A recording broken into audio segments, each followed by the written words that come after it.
Pangarap ng bawat magulang na makita ang tagumpay ng kanyang anak sa pag-aaral, hanggang sa pagtuntong sa kolehiyo at tuluyang makatapos. Ngunit kung minsan, ang pressure na kaakibat nito ay hindi ganun kadaling dalhin para sa ilang kabataan. Subalit hindi siguro iisipin ni Numan na ang labis na pressure sa pag-aaral ay magiging daan pala upang mauwi ito sa kalunos-lunos na krimen.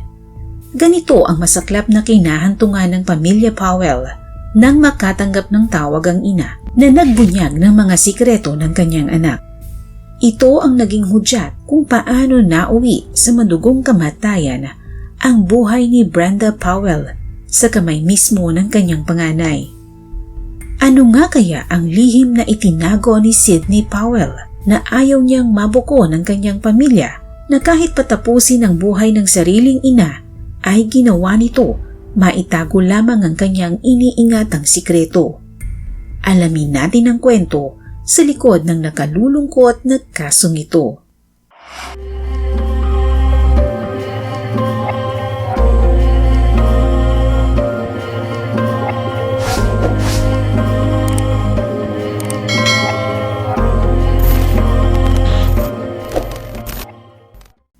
Si Brenda K. Powell ay lumaki at nagkaisip sa Akron, Ohio sa Amerika.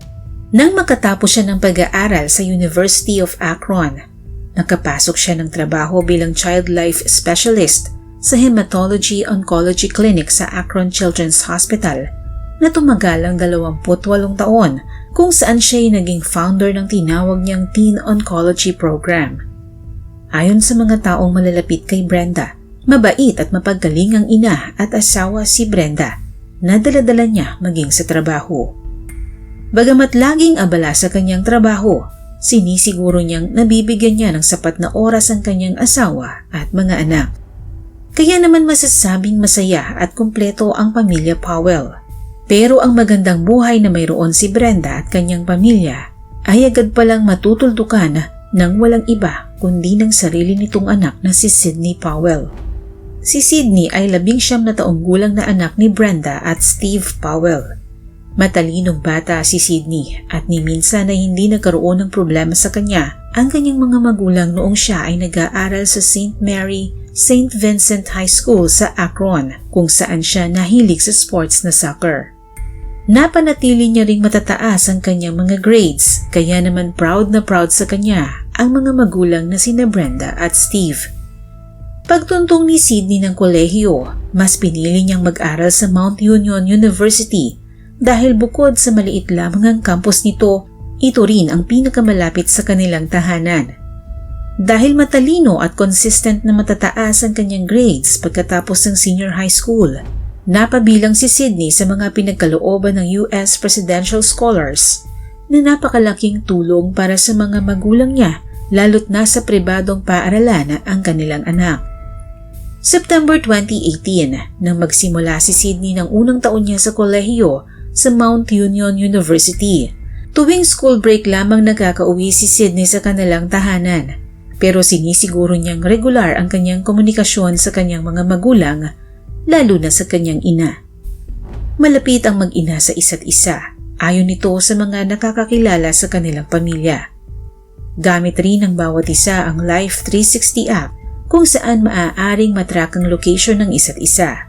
Kaya naman masasabing malapit talaga sa isa't isa ang kanilang pamilya. Ngunit kung ganito sila kalapit, papaano humantong sa mapait na trahedya ang pamilya Powell? Mabait na anak si Sidney, masunurin at kailanman ay hindi binigyan ng problema sa kanyang pag-aaral ang kanyang mga magulang noong siya ay nasa high school. Kaya naman nakuha pa nga itong scholar. Kaya walang dahilan ng kanyang mga magulang para mag-alala dahil malaki ang tiwala nila sa anak. Kaya naman walang mag-iisip na sasapitin pala ng pamilya ang ganitong trahedya. Tulad ng ibang university, mayroong sariling app ang Mount Union na maaaring ma-access ng mag-asawang Powell upang tingnan ang progress ni Sidney sa college. Pero madalang nila itong bisitahin dahil malaki ang tiwala nila kay Sidney. Ayaw rin kasi na mag-asawa na ma-invade ang privacy ni Sidney kung lagi nila itong i-check sa school app maliban na lamang kung talagang kinakailangan. Hindi rin naging issue sa mag-asawa na hindi nagkukwento si Sydney tungkol sa estado ng kanyang pag-aaral sa Mount Union kahit pa noong pag-uwi niya noong 2019. Sa parehong taong ito, nag-apply si Sydney ng summer job sa Rubber Ducks, ang local baseball team ng Akron, at pagkatapos ng summer vacation, muling bumalik si Sydney sa Mount Union nang walang sinasabing problema sa kanyang mga magulang. Lingid sa mga ito na nagsisimula na palang magkaproblema si Sydney sa kanyang pag-aaral. Pagsapit ng December 2019, muling bumalik si Sydney sa kanilang tahanan sa Akron para sa Christmas holiday break at nagdiwang pa nga ng Pasko kasama ang kanyang pamilya na parang wala itong dinadalang problema. Pagbalik ni Sydney sa Mount Union noong January 2020, dito na sumambulat sa kanya ang realidad at ang mga naging bunga ng kanyang pagpapabaya. 3 sa 4 na subject ang naibagsak ni Sydney noong nakaraang semester at dahil dito, natanggalan siya ng scholarship dahilan upang hindi na siya maka-enroll sa Mount Union ng sumunod na semester. Bunga nito, kailangan na niyang umalis sa dorm ng school dahil hindi na siya estudyante ng eskwelahan ng taong iyon.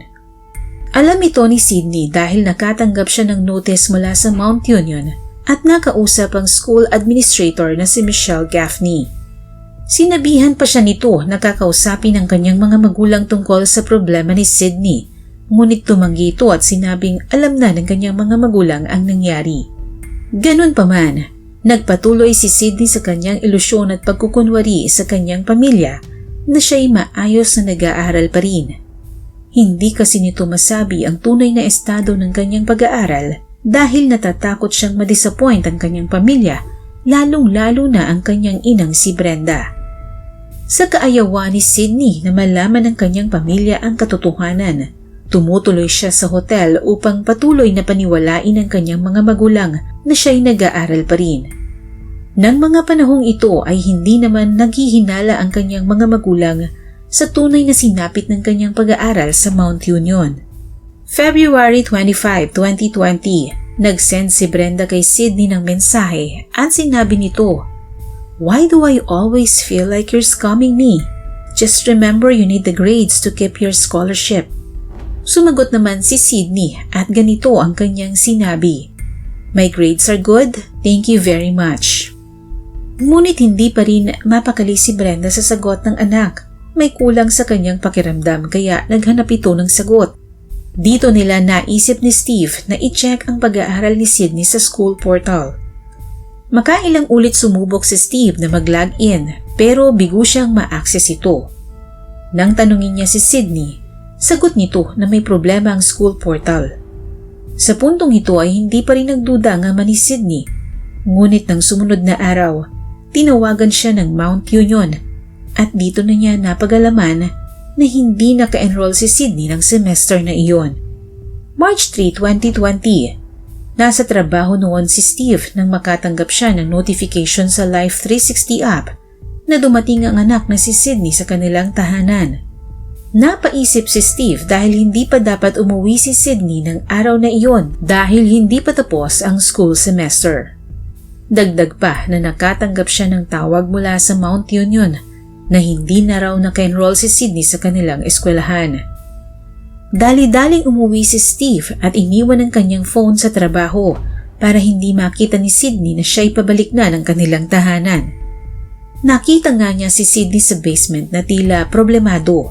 Inamin naman ni Sydney na nagkakaproblema nga siya sa pag-aaral pero salag niya na siya'y enrolled pa rin at may inaasikaso lamang siyang mga subject na kailangan pa niyang ayusin.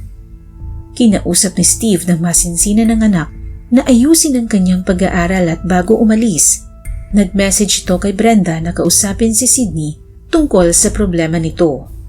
Nang mga oras na iyon, nagmamadali nang umuwi si Brenda upang kausapin si Sydney pero bago pa man siya dumating, nakaalis na si Steve at bumalik na ito sa kanyang trabaho. Bagay na pagsisisihan pala nito sa bandang huli dahil ng mga sumunod na oras. Isang trahedya pala ang nakatakdang maganap sa kanyang pamilya na napigilan sana niya kung hindi kaagad siya umalis ng bahay. Tinawagan ni Brenda ang Mount Union dahil nais sana niyang malinawan ang tunay na nangyari sa kanyang anak. Nang mag-return call ang school administrator na si Michelle Gaffney kay Brenda, sunod-sunod na mga kalabog at sigaw ang kanyang nadinig sa kabilang linya. May ilang minuto pa lamang silang nagkakausap ni Brenda. Tinatawag niya si Brenda ngunit wala siyang nadidinig kundi malalakas na sigaw at kalabog. Bagay na kanyang ikinabahala ng lubos. Kaya mabilis siyang nag-dial sa 911 upang humingi ng tulong. Pagdating ng mga pulis sa bahay ng mga Powell para sa welfare check, hindi nila inasahan ang kanilang madadatnan. Natagpuan nila ang bangkay ni Brenda na nakahandusay sa sahig at naliligo sa sariling dugo. Nakita rin sa master's bedroom ang kawali na ginamit na panghampas sa ulo ng biktima at ang steak knife na ginamit na panaksak sa iba't ibang bahagi ng katawan ng biktima na ayon sa pagsusuri sa bangkay ay umabot ng 23 saksak. Kwento ni Sydney na noon ay puro dugo ang damit na may ibang taong sabilitang pumasok sa kanilang bahay kaya pinatakbo siya ni Brenda palabas. Ngunit pagbalik daw niya ay natagpuan na niya ang kanyang ina na nakahantusay sa sahig. Pero hindi ganito ang lumabas sa investigasyon ng mga pulis at lahat ng nakita nilang ebidensya ay si Sydney ang itinuturo ng mismong salarin sa pagkakapatay sa sarili niyang ina. Kinasuhan si Sydney ng murder, felonious assault at tampering with evidence at nilitis ang kanyang kaso sa loob ng 12 araw. Not guilty by reason of insanity ang naging depensa ni Sydney na nang gawin niya ang krimen ay kasalukuyan siyang may psychotic episode. Pero sa lag ng prosecution na hindi totoong may schizophrenia si Sydney dahil nakaisip pa siya ng dahilan upang pagtakpan ang kanyang ginawa nang basagin niya ang bintana ng kanilang bahay at palabasin na sapilitan silang pinasok ng ibang tao. Matapos ang paglilitis, sinintensyahan si Sydney ng 15 hanggang life imprisonment with a possibility of parole after 15 years. Ibig sabihin, pagtuntong ni Sydney ng 38 at saka pa lamang siya maaaring mag-apply ng parole.